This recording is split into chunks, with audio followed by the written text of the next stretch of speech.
இப்போது புதிய அறிமுகம் ஆச்சி ஹோட்டல் சாம்பார் 50 கிராம் ரூபாய் 20 மட்டுமே.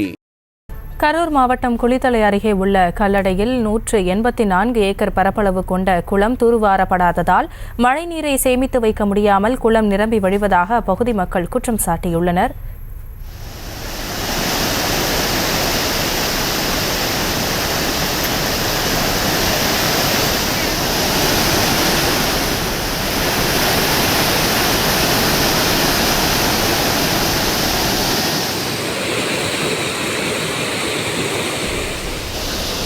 இது குறித்த கூடுதல் விவரங்களோடு இணைகிறார் செய்தியாளர் சதீஷ்குமார் விவரங்களை வழங்கலாம்.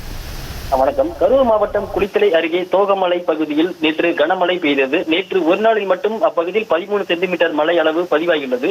இதனால் கல்லடையில் உள்ள 150 ஏக்கர் பரப்பளவு கொண்ட குளமானது நிரம்பி தண்ணீர் வெளியேறுகிறது. கல்லடை குளம் கடந்த 10 வருடங்களுக்கு முன்பு தூர்வாரப்படுவதெனும் அதன் பிறகு தூர்வாராதால் பல்வேறு இடங்களில் குப்பை கூலங்களாகவும் மேடுகளாக காட்சியளிப்பதாகும். இதால் நேற்று ஒரு நாள் பெய்த மழைக்கு குளம் நிரம்பி குளத்தில் இருந்த தண்ணீர் வெளியேறி வருவதாகவும் இந்த குளத்தை முறையாக தூர்வாரி இருந்தால் தண்ணீர் சேமித்து விவசாயம் மற்றும் நிலத்தடி நீர்மட்டம் உயர உதவியாக இருக்கும் என்றும் அப்பகுதியில் பொதுமக்கள் குற்றம் சாட்டியிருந்தனர்.